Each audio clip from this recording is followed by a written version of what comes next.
इतिहास की परीक्षा और चैप्टर 5 यात्रियों के नजरिए से। कई स्टूडेंट्स को यह चैप्टर थोड़ा मुश्किल लगता है, पर चिंता की कोई बात नहीं है। आज हम इस चैप्टर को इस तरह से समझेंगे कि बोर्ड परीक्षा में फुल मार्क्स लाना एकदम पक्का हो जाए। तैयार हैं? हाँ, मुझे मालूम है।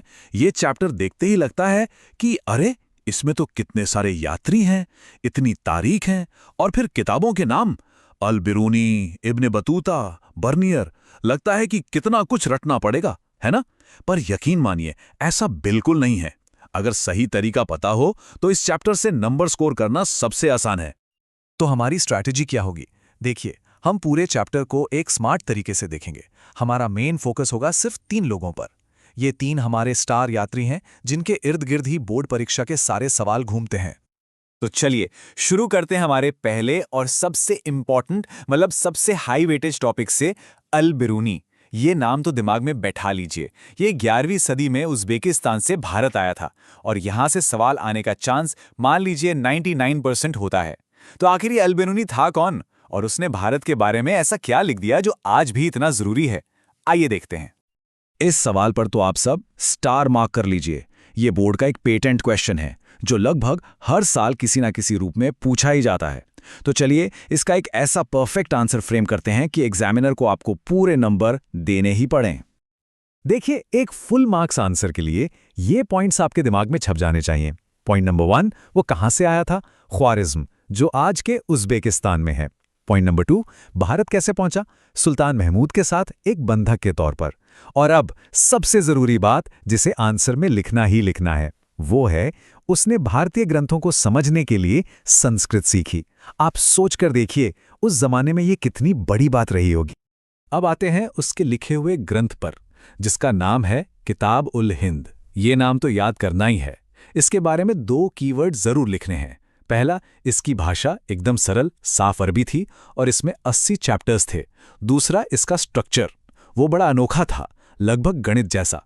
मतलब वो पहले एक सवाल पूछता, फिर उसका विस्तार से वर्णन करता और आखिर में किसी दूसरी संस्कृति से उसकी तुलना करता। कितना सिस्टमैटिक तरीका था, है ना?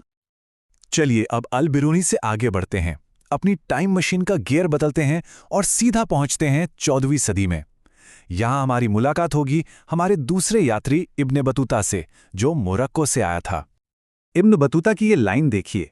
ये बताती है कि वो सिर्फ कोई किताबी कीड़ा नहीं था, वो एक असली घुमक्कड़ था, एक एडवेंचरर। उसके लिए असल ज्ञान किताबों में नहीं, बल्कि यात्रा करने में था, दुनिया को अपनी आंखों से देखने में था। भारत तो उसके सफर का बस एक पड़ाव था। यहां पहुंचने से पहले ही वो पश्चिम एशिया, अफ्रीका और मध्य एशिया के कई हिस्सों की यात्रा कर चुका था। जरा सोचिए, उस इंसान के पास बताने के लिए कितनी कहानियां, कितने किस्से होंगे। अच्छा, अब ये पॉइंट बहुत जरूरी है, इसको तो आप हाईलाइट कर ही लीजिए। जब इब्न बतूता भारत पहुंचा तो उस वक्त के सुल्तान मोहम्मद बिन तुगलक उसकी विद्वता से इतने प्रभावित हुए कि उन्होंने उसे दिल्ली का काजी मतलब न्यायाधीश बना दिया। ये फैक्ट आपके आंसर में जरूर होना चाहिए। आज हम लोग फ्लाइट, ट्रेन, बस से कितनी आसानी से कहीं भी पहुंच जाते हैं ना, लेकिन इब्न बतूता की किताब रहला बताती है कि 14वीं सदी में सफर करना कितना खतरनाक था। वो खुद लिखता है कि यात्रा के दौरान उस पर कई बार डाकुओं के गिरोह ने हमला किया था। मतलब जान हथेली पर रखकर घूमना पड़ता था।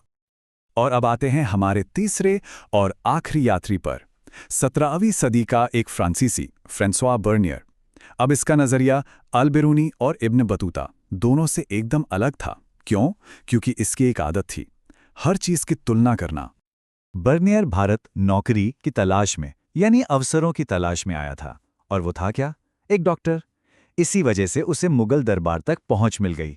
वो शहजादे दारा शिकोह का निजी चिकित्सक भी रहा। इस वजह से उसे दरबार की अंदरूनी राजनीति और कामकाज को बहुत करीब से देखने का मौका मिला, जो उसके लेखन को बहुत खास बना देता है। तो जैसा मैंने कहा, बर्नियर के लिए सबसे इंपॉर्टेंट कीवर्ड है तुलना। वो जब भी भारत को देखता तो उसकी तुलना हमेशा यूरोप से करता। उसके लिए यूरोप ही सब कुछ था, विकास का पैमाना, और वो भारत को हमेशा कमतर, पिछड़ा हुआ और दयनीय दिखाता था।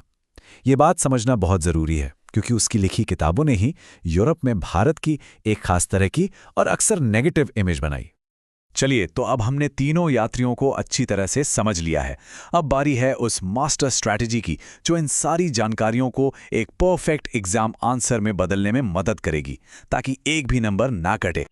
तो ये हैं वो 5 गोल्डन स्टेप्स। इन्हें ध्यान से सुनिए। किसी भी सवाल का जवाब लिखते समय इस फ्रेमवर्क को फॉलो करना है। स्टेप 1, सबसे पहले यात्री का नाम साफ साफ लिखिए। स्टेप 2, वो किस सदी में और कहां से आया था ये मेंशन कीजिए, जैसे अल बिरूनी 11वीं सदी उज़्बेकिस्तान। स्टेप 3, उसकी किताब का नाम, ये तो भूलना ही नहीं है, किताबुल हिंद, रिहला वगैरह। स्टेप 4, उसका नजरिया क्या था, क्या वो ज्ञान की खोज में था या घूमने का शौकीन था या फिर तुलना करने आया था। और स्टेप 5, कीवर्ड्स का इस्तेमाल, जैसे अल बिरूनी के लिए संस्कृत, इब्न बतूता के लिए काजी और बर्नियर के लिए मुगल दरबार और पूर्व पश्चिम की तुलना। बस इस स्ट्रक्चर को फॉलो कीजिए, आपका आंसर परफेक्ट होगा। तो देखा आपने कैसे 3 अलग अलग समय पर आए 3 यात्रियों ने हमें भारत की 3 बिल्कुल अलग अलग तस्वीरें दिखाईं।